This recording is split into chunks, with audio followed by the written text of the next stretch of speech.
At no place in this entire interview do they mention the word celebrity. Not a word about celebrity, which was one of their biggest crutches, and it was an utter fail. And no postmortem, my dear, will be complete until you do that, until you realize we can't stand them. Meryl Streep is fine when she's up there in her movies, but she's less than appealing as a political advocate. And we all felt it.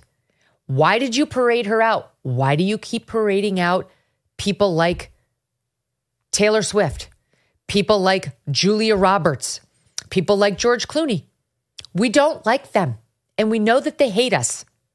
So the people you're trying to get, like you say you need Republican voters, you make this point repeatedly, you need moderate Republican voters, they know that Julia Roberts can't stand them.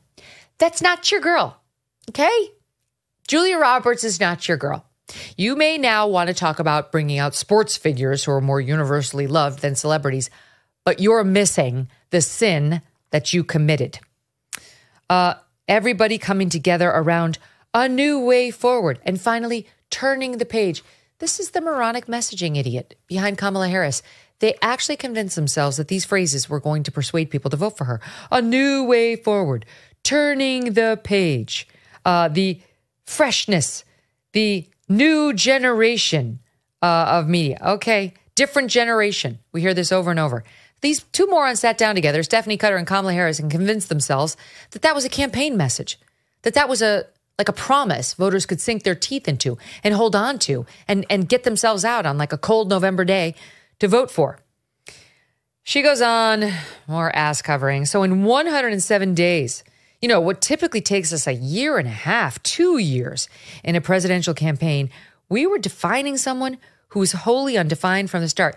She was the vice president for 4 years. She was totally undefined, a totally unknown quantity. All these presidential races used to be the summer before the November vote. Like recently, like within the past 15 years. That's how the campaigns, this 2-year campaign thing is a very recent development. Used to be like, even with Hillary, she wrested that nomination away from Bernie. It was June prior to the November vote. June. And then bang, we were off to the races that summer.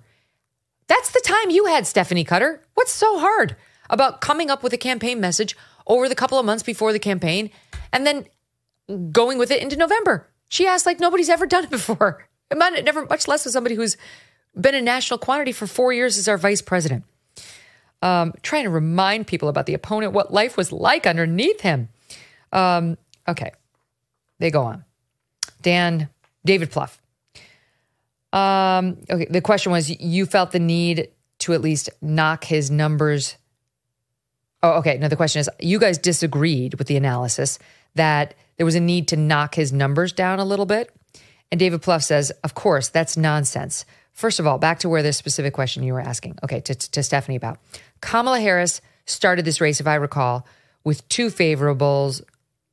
favorables, 33 to 35. She ended it at 48. She actually ended the election with a higher approval rating than Donald Trump.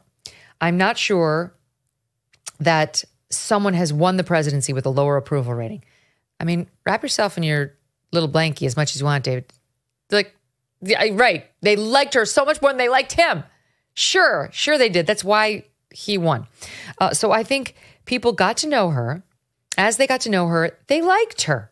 I think her approval rating post-election is north of 50. Not quite right, but it is higher than 33. That was really hard work. He says. Now, how did that happen? It happened thanks to $1 billion and all of the mainstream media telling us that she was the second coming, that she was Brat, that she was joyful, that Trump was Hitler. They want us to pat them on the back for getting her approval rating up to 48 with the help of $1 billion, all of sports, all of celebrity, all of media, not inside the digital lane, and all of the advertising that you could buy with all that money. And they're like, see, we're hot. We're hot stuff. See what we did? And like we did that in the swing states, which shows, because we kept things tighter there, that we're actually winners, even though we lost all 7 of them. Like, what kind of a post-mortem? Like, yes, you got her approval rating up. Not enough. Why is that? Because she is unlikable. She is a moron. She has upper limited herself, people. You can see that very clearly on Trump. You can see Trump has high negatives. Nobody on this side of the aisle would deny that. We all see it. We accept reality. You won't accept that you had a fundamentally flawed character who did not resonate with voters because, yes, she had no message whatsoever, and she's dumb, and she's inauthentic. We're going to win. We're going to win. Come on, man. What do you mean, man? Have you no decency, man? Like, she's inauthentic. That none of that winds up anywhere on these pages. Again. So we had a little more than 2 months to do bio, contrast on the economy, healthcare, raising the stakes of Trump. Never in history have we had this before.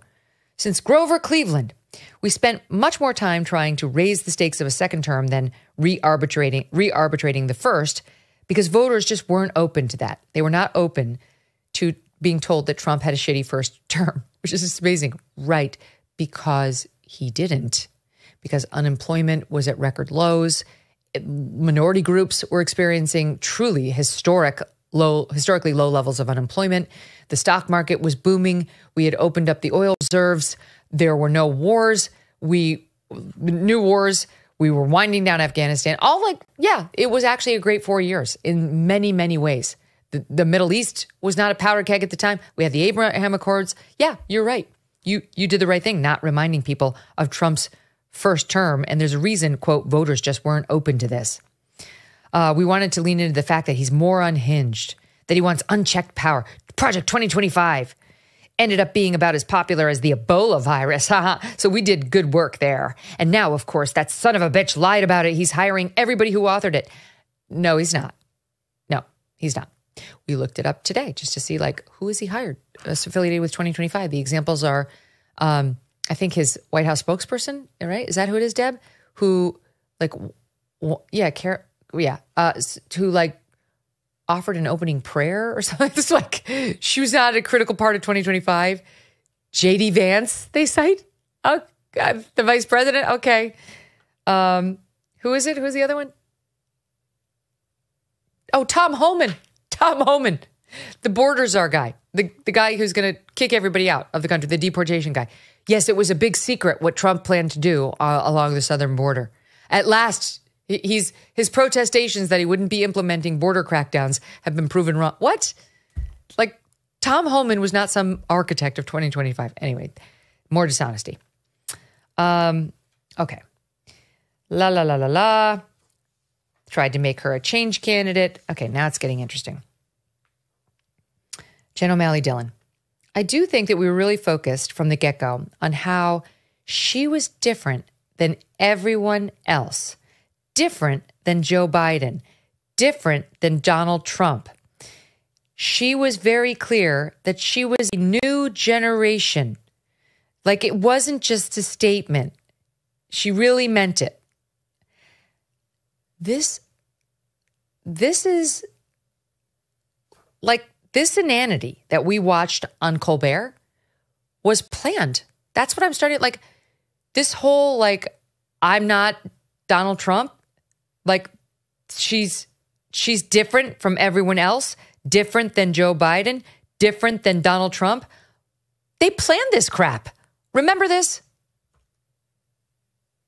Polling shows that a lot of people, especially independent voters, really want this to be a change election, and that they tend to break for you in terms of thinking about change. You are a member of the President's administration. Under a Harris administration, what would the major changes be, and what would stay the same? Sure. Well, I mean, I'm obviously not Joe Biden. I noticed. And so that would be one change in terms of... But also, I think it's important to say with, 28 days to go, I'm not Donald Trump. And so when we think about the significance of what this next generation of leadership looks like, were I to be elected president, directly out of her mouth. It is about, frankly, I love the American people, and I believe in our country. She ran out of things to say. I love that it is our character and nature to be an ambitious people. You know, we have God. And back to her pablum. All right, we've heard enough. We know. Get out. We know what she does from there. But that inanity at the top was directly from Jen O'Malley Dillon. They actually thought that was a message. My God, that wasn't her just fumbling for an answer. They actually thought we were going to relate to that empty pablum of I'm not Donald Trump and I'm not Joe Biden. I'm a new generation of leadership. And now they're wondering why it didn't work. Then this Jen O'Malley Dillon goes on to try to pat Kamala Harris on the back. It wasn't just a statement, right? She brought her own point of view to thinking about things like housing, sandwich generation. That was probably her biggest applause line. That was about her life and also understanding what people in the country were really needing. That's it. That was her contribution to your campaign messaging, the sandwich generation thing. No one's going to say it. We had an effective candidate. And so I hope you keep nominating her, because maybe we'll get sandwich generation in 4 years from now, and that will appeal to a very small sliver of Americans. I'm one of them. Hey, don't get me wrong. I like the focus on us, but good luck making all the Social Security, all of the expenses that we pay to take care of our aging relatives tax deductible without Congress, something she never explained how she would do. Okay, she goes on. This is about her life and understanding what the people in the country really need. I think whenever we had an opportunity, the vice president did put her own stamp on this and did it in a deeper way than I think probably we got the kind of full breadth of coverage on it. What? She really leaned in to her own vision, but the headwinds were tough. We lost. I'm not here to say that didn't happen, but where she campaigned, we did way better than the rest of the country, and Donald Trump did worse. So where you spent ads on money on negative ads against Trump, you did better. And where she campaigned, she did better than in states where she didn't. And for this, you're some kind of genius. For this, people keep hiring you to run campaigns. So my plan is we're going to spend money in the swing states. That's what we're going to do. And we are going to drive your numbers up in the states where you choose to campaign. You see? That's the golden plan. But then she goes on to say something very revealing, inadvertently. She says, this idea that people have just a well-constructed, already baked-in idea about Trump. Okay, she's trying to say that that people already understood Trump. This idea that people have just a well-constructed, already baked-in idea about Trump and that they don't need to learn anymore, it's just complete fallacy. I mean, his numbers are stronger today than they have ever been. So what she's trying to say, folks, is you see, people do need to be told more about how terrible Donald Trump is. Otherwise, his numbers wouldn't be higher today than they've ever been. They needed to be told how awful he was. So we did the right thing in reviving Hitler and fascist.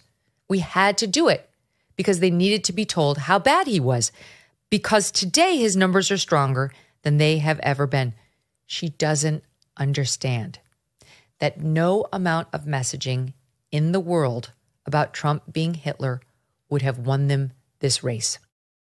Want a great gift for yourself this holiday season? I mean, that's how it goes, right? One for them, one for you. I want to tell you about the Genucel jawline treatment with dual peptide and MDL technology, Genucel's most advanced ever. The jawline treatment not only tightens a saggy jawline, but it plumps the layers of your skin to contour, define, and sculpt the jawline and neck area within minutes. And with the Genucel Immediate Effects product, you could see tightening in minutes, and the results get better every day. Just in time for Christmas and the holiday season, save over 70% off Genucel's complete skincare package featuring the jawline treatment and Genucel's Immediate Effects product. You will even get Genucel XV wrinkle treatment included. Go to Genucel.com/MK today and start looking years, even decades younger tomorrow. GENUCEL.com/MK.